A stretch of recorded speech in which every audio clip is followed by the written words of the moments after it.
When it comes to how men and women relate to one another, what we hear in the news and on social media is a far cry from what people experience in their everyday lives. The way they describe how men and women should feel and act both individually and towards one another often leads people away from the fundamental reality of how men and women connect with one another and how appealing that reality can be. I'm Matthew Murphy, and this is Herald from the North.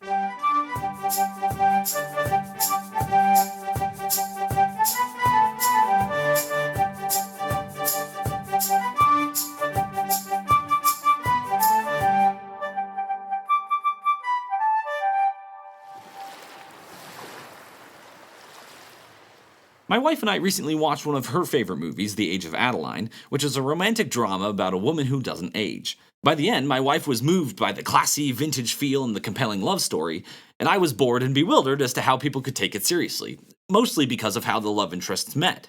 Because she can never age, Blake Lively's character is opposed to getting into a relationship. But one day, when she attends a fancy New Year's Eve party, she locks eyes with a tall, dark stranger from across the room. On her way out of the party, the man runs and jams his hand into the elevator door so that he can ride down with her. And then, after swapping some unrealistic dialogue, he follows her through the building and outside. After she kindly informs him that she is not interested, she gets into a cab and starts to leave. But then he quickly grabs the window and stops the cab to try to get her to accept his advances one more time. And all the while, she seems charmed and flattered by the whole spectacle. But unfortunately for the people watching, this is not how real people act. The media we consume helps to form the expectations that we have for what particular experiences will be like. And while the movie tries to pitch this man's actions as extremely romantic, if a guy tried to act like this in real life, it would probably result in an encounter with pepper spray or the police. And instead of being charmed, the woman would be terrified, and she'd call all of her friends the next day to tell her about the creep who chased her down the elevator. Thankfully, my wife is discerning and knows that this isn't how things actually work, but that isn't true for everyone. If taken at face value, men would walk away with the impression that overt, relentless pursuit will land them a beautiful woman, and women would assume that this type of pursuit is what they want. That is, until the guy who tries it is ugly, because that would make it creepy and not romantic. Our culture is brimming with depictions just like this, and it's not just in movies and TV. The internet is filled with videos and blogs that advocate for approaches to relationships that are based on fabricated fantasies rather than the real world.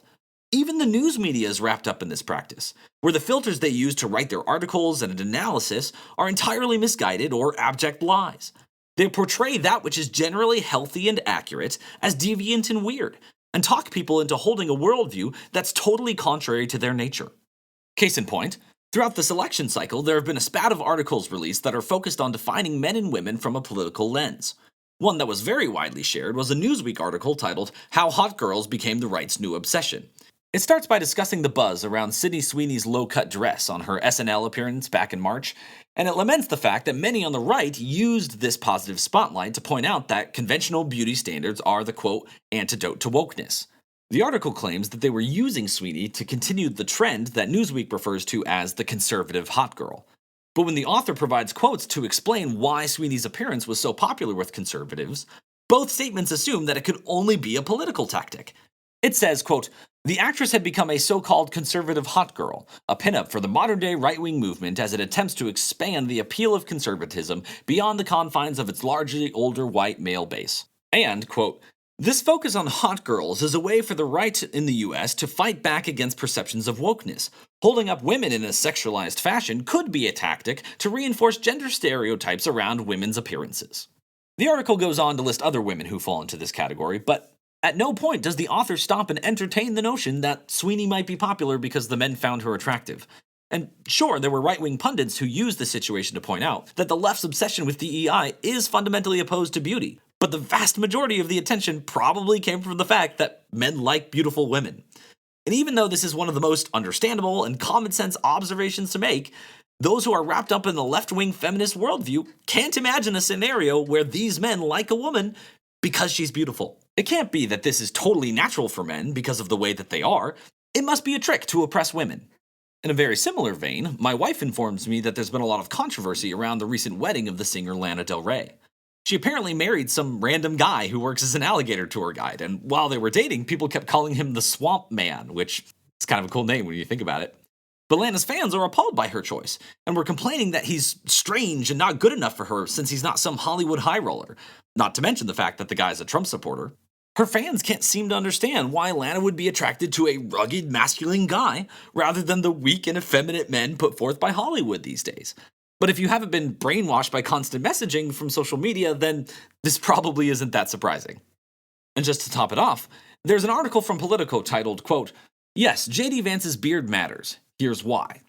In the article, the author discusses the fact that JD Vance has a beard, and how she believes it affects the political landscape since no president or vice president in recent history has had one. And to be fair, in the article she claims that recent studies show that facial hair is perceived as, quote, "deeply masculine and can come with positive connotations like competence."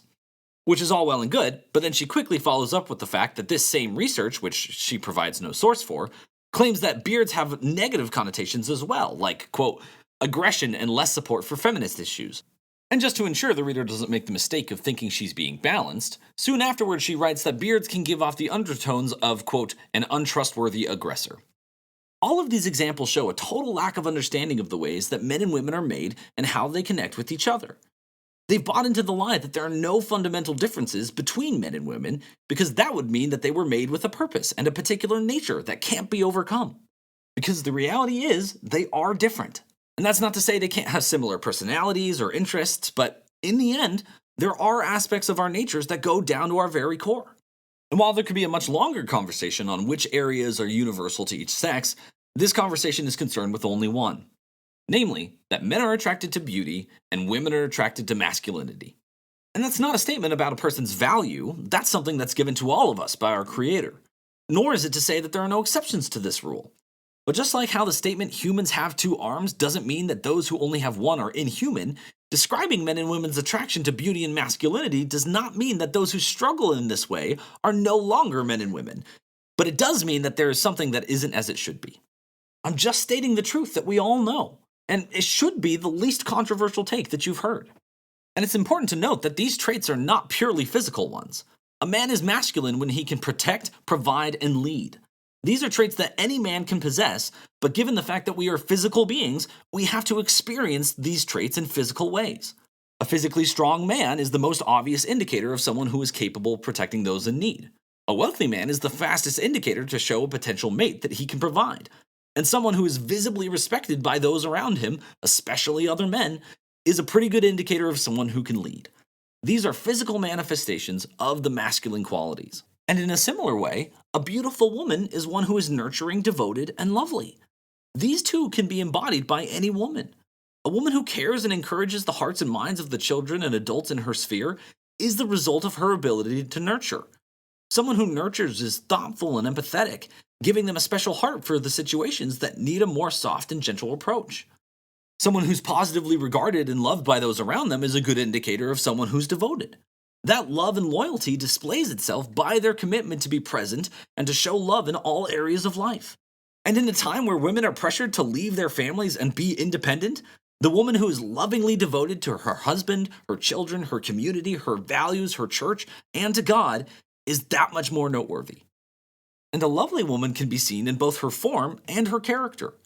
A healthy and physically fit woman is lovely to look at, but only has complete loveliness if her exterior reflects her warm, sweet, and gracious character. A bitter and cold-hearted woman could be described as attractive, but seldomly as lovely.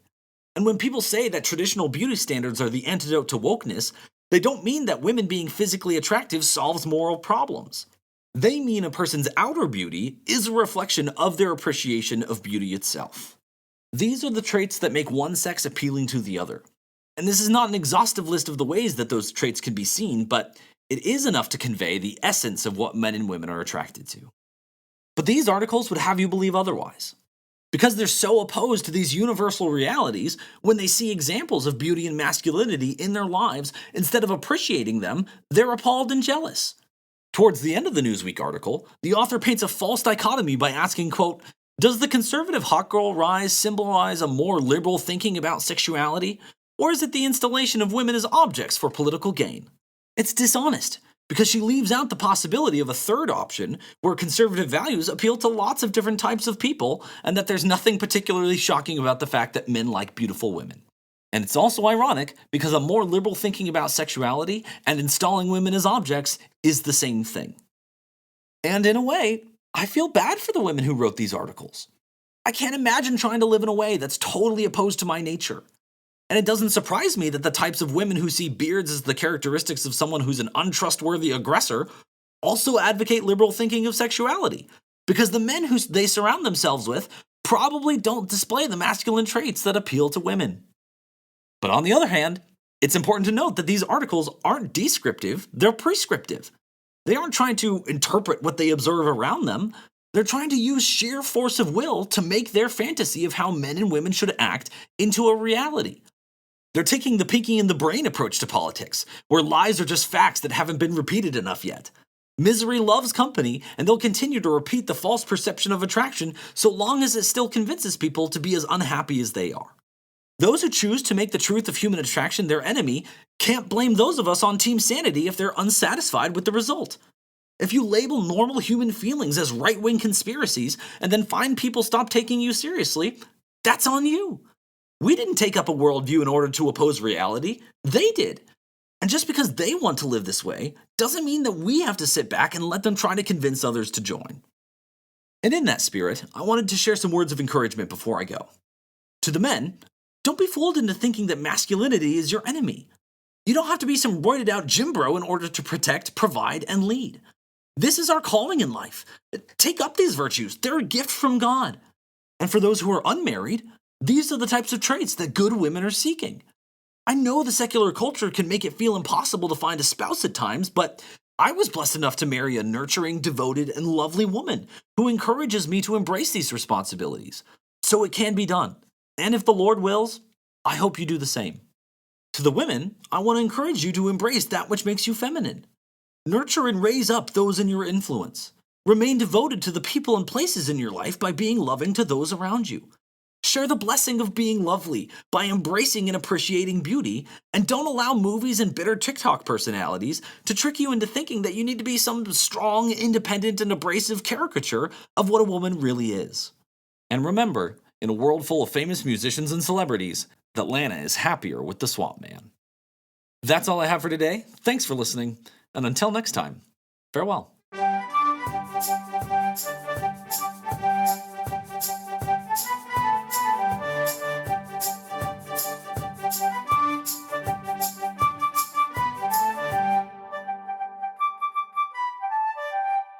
Thanks for listening. Remember to use the links in the description to follow me on social media and wherever you get your podcasts so that you never miss an episode.